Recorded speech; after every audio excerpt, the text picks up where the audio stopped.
All right, well, today, a little something different. Going to talk about something that a lot of people probably have. Many people probably have. Many don't realize they have it. And if you don't do something about it, it can get real bad for you, create all kinds of problems later in life. I'm talking about sleep apnea. So, for me, I've always snored. My wife, my girlfriend at the time, be like, "Oh yeah, you were really honking last night," and I didn't think anything of it. It never really impacted me. But it wasn't until about, I would say, the latter part of 2015 where I think it did, to the point where I started just not feeling right. I would wake up tired, irritable, and this went on. I would say it was the holidays of 2015. I remember I finally, reached out to my primary care and said, "Hey, look, I'm just not feeling right. I don't know what's going on. Tired all the time. So let's do some blood work, see if we can figure this out." And so he ran tests for Lyme. He checked my thyroid, checked testosterone, and then routine blood work, and nothing. It was nothing. It was all normal. And so he was like, "Well, maybe you have sleep apnea." And I said, "Oh, I could. Anytime you snore, that's a form of apnea. It just depends on the severity of it, right?" So I said, "Okay, let me try to go for a sleep study." And it started to make sense a little bit even ahead of that, because I remember right around when it started for me. There was one night I was traveling. I remember waking up kind of conscious, subconscious, in a coughing fit in the middle of the night, which is a telltale sign. And then the next day, just feeling out of it, not rested. And so I agreed to do the sleep study after the blood work basically didn't reveal anything. Now, I have a lot of the factors for sleep apnea. I'm pretty sure my dad has sleep apnea. He's probably had it forever. He's never treated it. Because he used to snore like crazy, and you'd hear him stop, all the time as a kid. So it could be hereditary. I have my neck it's a 17 and a half, which is one of the things that also could cause that, big neck, short, whatever. So there's that. I'm clinically obese. Based on, frankly speaking, a rather outdated method of determining obesity. But yeah, my BMI is like 31 something. I'm like just about 5'10", and I'm just under 225 pounds. But I don't think I'm obese. But anyway, I'm clinically obese. So I meet all these conditions for sleep apnea. And so I set up the appointment with the pulmonologist or whatever, but it was like a month out. And so meantime, I'm struggling. I'm waking up, and I think I'm rested. And before I know it, I'm like, man, I just don't feel good. I'm just really just not well, exhausted. And this goes on for several weeks. And it started to impact my work. There were times when I would wake up and I would just cancel my day. So I just not feeling getting in the car and driving, 2 hours, whatever I got to do. So it started to impact my job a little bit. And one time, I actually was traveling, and I woke up tired, but I said, I got to go do this. And fortunately, I avoided a rear end collision with a car in front of me, not going very fast, but I just remember, driving, and the traffic was stopped, and I immediately jerked the vehicle off the road, off to the side. It was a residential neighborhood, whatever. Fortunately, nobody was coming the other way. If there were, then it would have been an accident. But nothing happened. But it was like, this is real, and that's one of the things, when you're on lack of sleep. So anyway, I finally get to the pulmonologist. That's how you call it, whatever you call him. And so he's like, "Okay, here's take home sleep thing." And I'm already having a hard time sleeping as it is.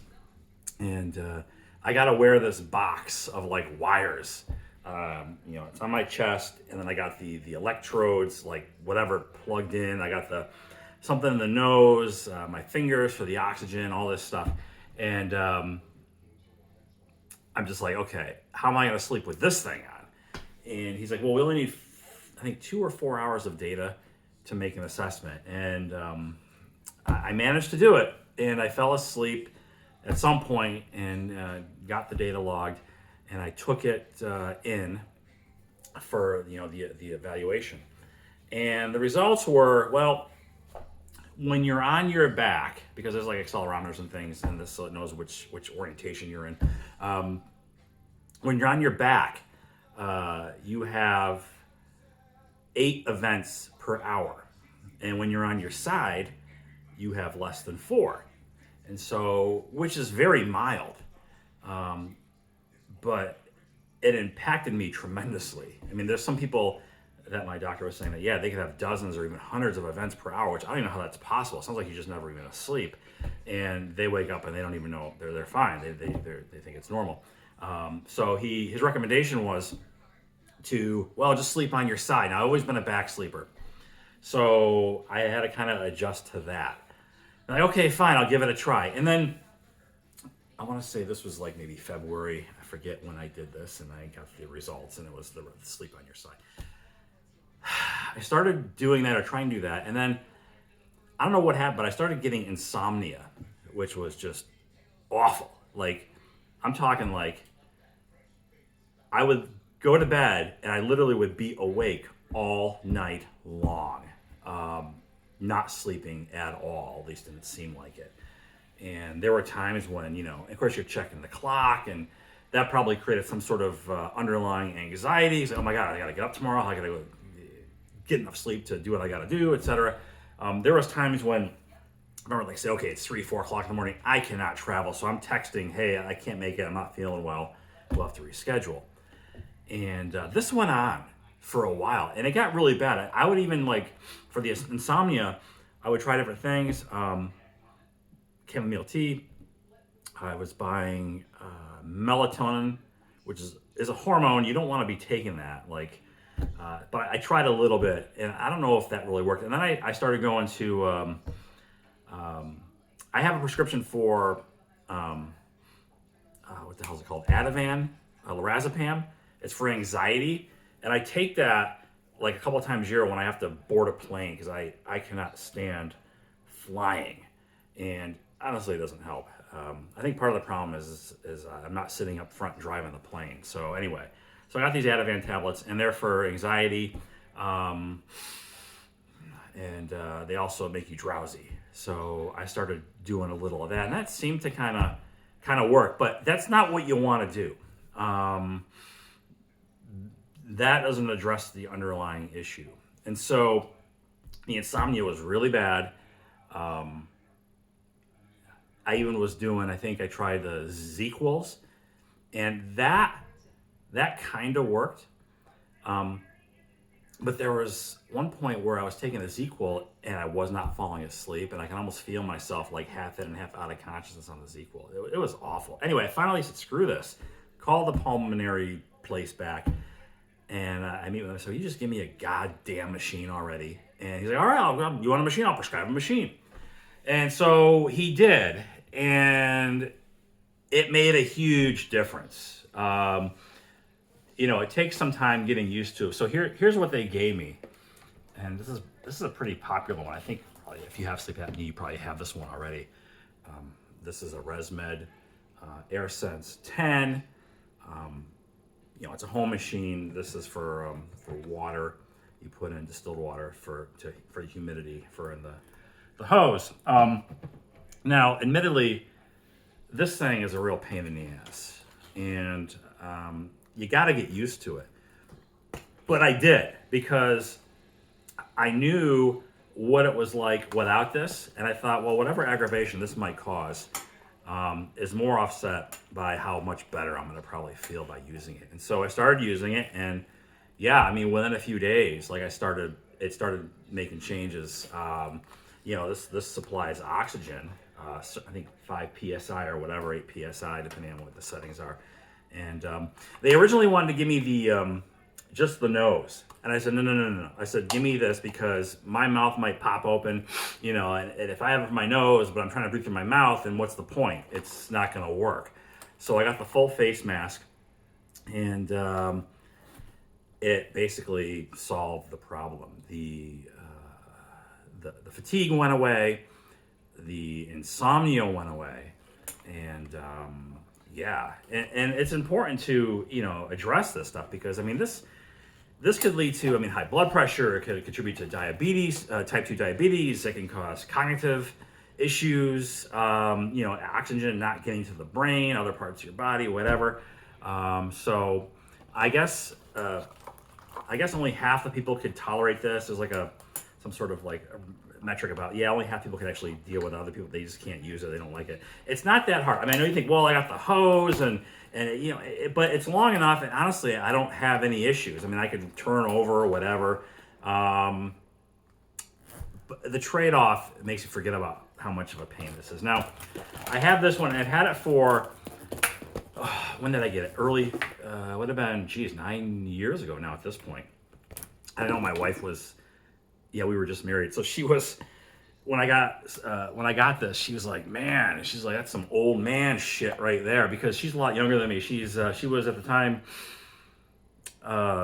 27,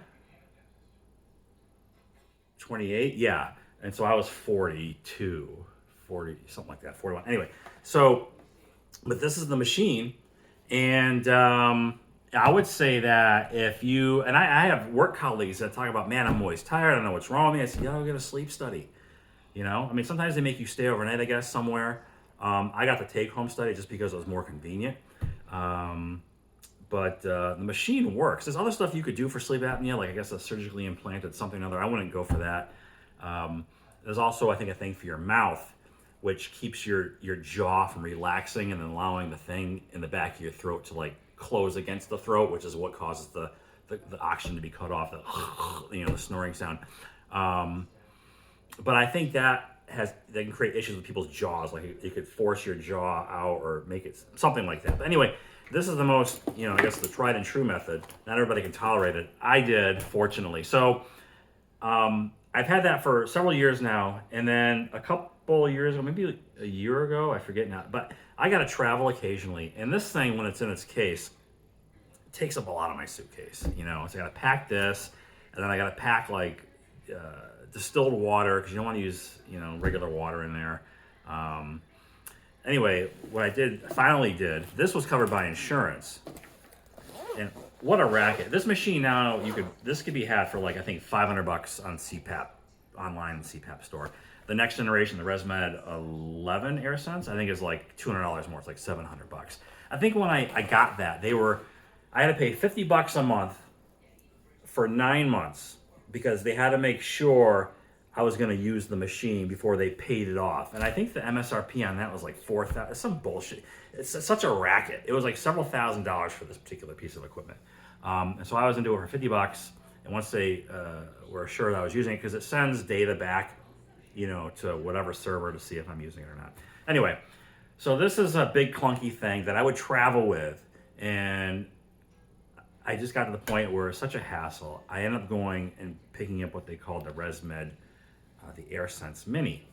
So I got this guy now. Now, this is obviously a big difference. In fact, here's what goes in my suitcase. This is the size of the bag. All I have to do is pop this off and take this with me. The hose is different for the Mini. There is no water tank. They have this sort of, I guess, humidifying sort of insert you could get. I tried it, and unfortunately, you got to change it every 30 days, whether you use it or not. It's like once you open the package, it has to be changed every 30 days. Now I travel maybe 2 nights. Maybe 2 nights I'll be gone. Sometimes 3 during the course of a week. And I said I could live without the humidified air in this, for a couple of nights. It's no big deal. So maybe my mouth dries out, whatever. The hose is slightly different, and here's the power supply. So there's an app. There's an app for this. So you could check how you're sleeping. Like for example, if I'm using my phone now, I can't show it, but I'll log in and it'll give me a sleep score based on number of events per hour, how many times the mask was on and off, how long you used it, and that's data for the insurance company. So I think recently I had to provide a data sheet showing if you have to use at least 4 hours a night for a majority of the year for insurance to cover like replacement supplies and things like that. But it's very helpful. I mean, there's basically my events per hour are typically around 1, maybe 0.7, sometimes 0, sometimes 2, but it keeps track of that, so you kind of know, and so it works. And an event is just, I guess, when it senses that you've, if a cough or if you snore, or if it knows you've stopped breathing. And sometimes when there's a leak, if this thing isn't flush on my face, like water will or air will leak out, right? So what happens is the machine starts to compensate and starts pumping more and more air to the point where this thing wants to blast off my face. So I wake up, I'll hit the reset button and fix the mask, and it goes back to normal. And this is very quiet. The big one is very quiet. Like literally you don't hear it at all. This one, totally different story. This one is noisy. This one, you hear the psss, when you're using this thing. And admittedly, at times I'll wake up in the maybe middle of the night for whatever reason, and the noise, and I just turn it on because I can't. It's too loud for me to go back to sleep. I don't know why they can't figure out how to make this quieter. Maybe they will eventually, but this is the ResMed Mini. Now I had to buy this one outright because this is considered a luxury item, and insurance won't cover it. They cover the home one, but the travel one it's on me or the user. So I thought it was worth it. Just because of what I do, and I am moving around quite a bit. It's super easy just to pop this in my traditional travel luggage, the one that fits above the overhead they allow on the plane. But yeah, that's my sleep apnea story. Again, something that I think a lot of people do have. A lot of times it doesn't really impact them, but when you do start feeling like crap, then you probably should get it checked out. I just can't believe I had a mild case, according to the results of the study, but man, did I feel terrible. And the insomnia was probably the worst. I mean, some of you probably experienced it. It's one thing just to like lay in bed and maybe you fall asleep a couple hours later. That happened a lot, but the all hour after hour after hour, and admittedly checking the clock probably created some sort of like underlying anxiety about not being asleep and then thinking about how am I going to function the next day. But all that's done. So I got the mask, got the machine, and seemed to have solved my problems, at least when it comes to sleep. So yeah, that's my my health my health message for the sports card community. Thanks for hanging in there if you did. Talk to you later.